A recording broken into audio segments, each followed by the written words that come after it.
মেহমানদের বসিয়ে রেখে মাত্র 10 মিনিটে শুধুমাত্র 2টা ডিম দিয়ে তৈরি করে দিলাম ভীষণ মজার এই নাস্তা রেসিপিটি। আসসালামু আলাইকুম। আশা করছি আজকের রেসিপিটা আপনাদের ভালো লাগবে। রেসিপিটা তৈরি করে নেওয়ার জন্য আমি এখানে 2টা ডিম নিয়ে নিয়েছি।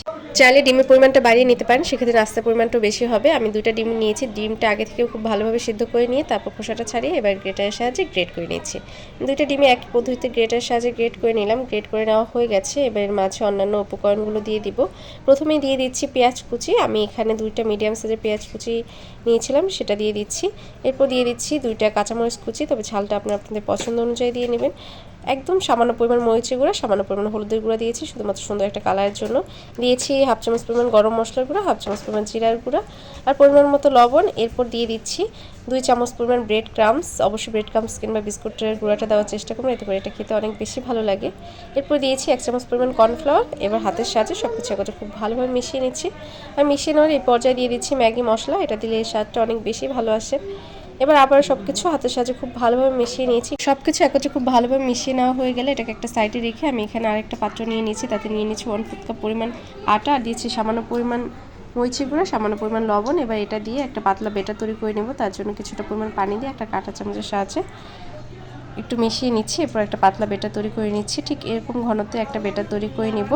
বেটারটা তৈরি করে নেওয়া হয়ে গেলে এটাকে একটা সাইডে রেখে দিয়েছি। আর এখানে নিয়েছি কিছুটা পরিমাণ ব্রেড ক্রাম্বস। আমি এখানে ব্রেড ক্রাম্বসটা নিয়েছি, চাইলে বিস্কুটের গুঁড়োও নিতে পারেন। এবার এটাকে একটা সাইডে রেখে আগে থেকে যে ডিমের মিশ্রণটা রেডি করে রেখেছিলাম সেটা হাতের সাহায্যে নিয়ে এরকম গোলাকার শেপ দিয়ে নাস্তাগুলো তৈরি করে নিচ্ছি। আমি এইভাবে নাস্তাগুলো তৈরি করে নিচ্ছি, মানে এই শেপ দিয়ে। আপনার চাইলে অন্য যে কোনো শেপে এই নাস্তাটা তৈরি করে নিতে পারেন। এই একই পদ্ধতিতে আমি সমস্ত নাস্তাগুলো আগে তৈরি করে নিব, তারপরে ব্রেড ক্রাম্বসে গড়িয়ে নিব কোট করে। সমস্ত নাস্তাগুলো তৈরি হয়ে গেছে। এবার এটাকে গড়িয়ে নিচ্ছি। প্রথমে আমি পাতলা যে ব্যাটারটা তৈরি করেছিলাম তার মাঝে একটু ডুবিয়ে নিয়ে ব্রেড ক্রাম্বসের মাঝে একটু গড়িয়ে নিচ্ছি। ঠিক এইভাবে আমি সমস্ত নাস্তাগুলো কোট করে নেব। কোট করে নেওয়া হয়ে গেলে আপনার চাইলে এই নাস্তাগুলো ফ্রোজেন করেও রেখে দিতে পারবেন। যখন খুশি তখন ফ্রিজ থেকে বের করে একটু ভেজে নিলেই হয়ে যাবে। এই একই পদ্ধতিতে সমস্ত নাস্তাগুলো কোট করে নেওয়া হয়ে গেলে এগুলোকে ভেজে নেব। ভেজে নেওয়ার জন্য চুলায় একটি প্যান বসিয়ে নিয়েছি, তাতে দিয়েছি পর্যাপ্ত পরিমাণ তেল। তেলটা যখন গরম হয়ে এসেছে সেই পর্যায়ে এক এক করে নাস্তাগুলোর মাঝে ছেড়ে দিচ্ছি। তারপর একটা সাইড যখন ভেজে নেওয়া হয়ে যাবে সেই পর্যায়ে অপর সাইডটা একটা কাঁটা চামচের সাহায্যে একটু আলতো হাতে উল্টে পাল্টে নিব। চেষ্টা করবেন একটু সময় নিয়ে চুলা আঁচটা মিডিয়াম লোতে রেখে ভেজে নিতে। এতে করে প্রত্যেকটা নাস্তায় খুব সুন্দর একটা কালার আসবে এবং উপরের যে লেয়ারটা থাকবে ওটা অনেক বেশি ক্রিস্পি হবে, খেতে অনেক বেশি ভালো লাগবে। ঠিক এইভাবে উল্টে পাল্টে যখন সুন্দর একটা কালার চলে আসবে সেই পর্যায়ে তেল ছড়িয়ে তুলে নেব।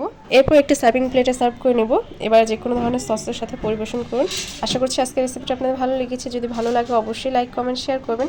যারা এখন আমার পেজটি ফলো করেনি প্লিজ ফলো করবেন, এবং যারা আমার ইউটিউব চ্যানেল থেকে দেখছেন তারা চ্যানেলটি সাবস্ক্রাইব করবেন। সবাই ভালো থাকবেন, আমার এবং আমার পরিবারের জন্য দোয়া করবেন। আল্লাহ হাফেজ।